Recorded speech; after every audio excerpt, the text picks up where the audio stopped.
Hello, something guys and gals. This is Something Guy 912, elaborating a little bit more on the modern SJW culture when it comes to patronizing and more specifically preferential treatment, and how a particular episode from a TV show back 10 years taught me the importance of not establishing said preferential treatment. Consider this more of a pre-written, pre-recorded speech a la vernacular style. To begin, let me define preferential treatment if some of you haven't already been familiar with the term. To have preferential treatment is to give someone a leg up in terms of pay, job, or opportunities based on certain characteristics, i.e. physical attributes, mental capacity, and sex or race. While physical attributes and mental capacity do sound good in practice when it comes to practice, but when it comes to race or sex, it's irrelevant. The only thing this kind of preferential treatment does in regards to sex or race is to prove to others that those people of race or sex are inferior by those principles when the circumstances of them not achieving said opportunities was by their own hubris. While I'm not necessarily fond of preferential treatment on all fronts, it has a necessary evil when it comes to, say, being paralyzed from the waist down and accommodating that person via ramps or, in the case of the show and episode I'm mentioning, handicapping yourself. See, preferential treatment when it comes to physical or mental lacking is fine as long as it doesn't demand that others stoop to their level, or as SJWs would dishonestly say, leveling the playing field, even though the playing field is slanted against all sides to punch up one. This is where that TV show comes to mind, a particular episode on My Wife and Kids' 5-season run over 10 years ago called Chairman of the Board, pun intended. The main character, Michael, played by Damon Wayans, is excited to hear that his childhood friend, Tommy, played by Mos Def, was coming to visit, having fond memories of playing basketball with him, only to discover that when he arrives, he is paralyzed from the waist down. Naturally, this throws a huge curveball in Mike's circumstances when it comes to playing basketball with him, inquiring about whether he can play or not. Initially unfazed, Tommy replies in confidence that he can still school him at basketball, despite Mike's doubts that this would be heavily one-sided, essentially asking him to treat him like nothing happened. So to placate to his paralysis, he intentionally plays badly to make Tommy look better, which leads to his frustration of Michael's patronizing behavior.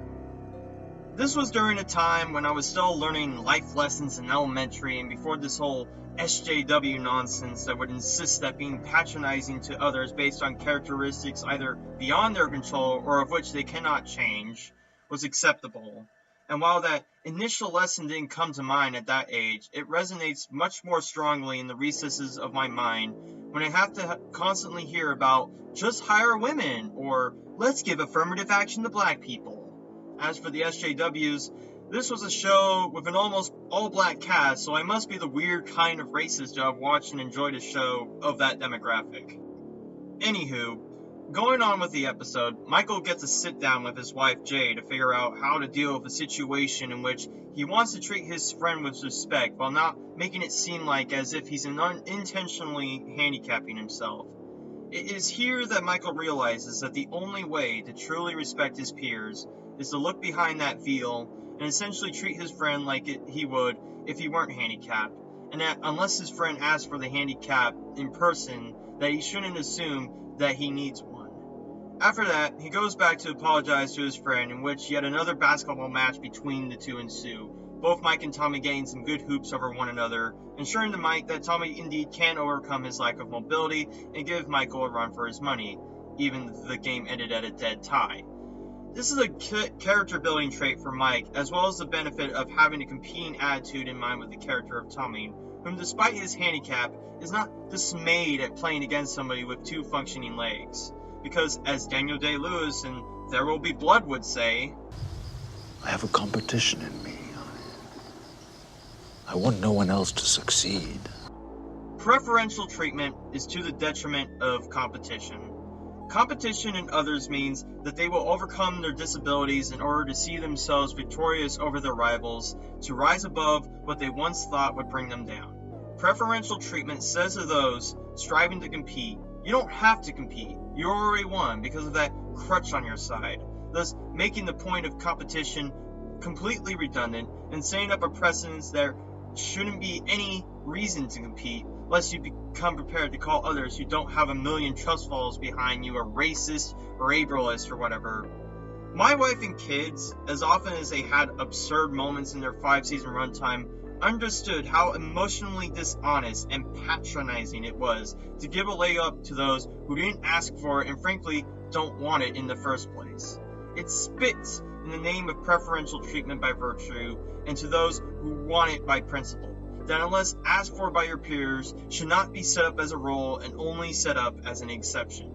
This thinking is productive in that I can reflexively figure out whether somebody needs an accommodation or not and don't assume otherwise, such as in work.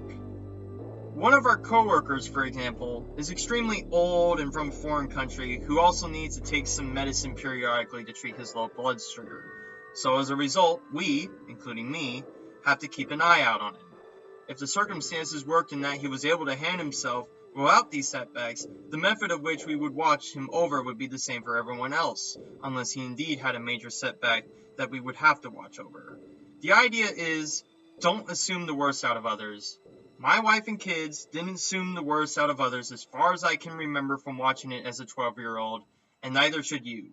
Your good intentions to coddle those in the name of respect will only lead you to be passionately shrill about others who don't give credence to others based on those same characteristics. The soft bigotry of low expectations will do more bad in the long run than good. The only good doing is that feel-good, knee-jerk morality flinging that the millennial generation have come to accept as scripture.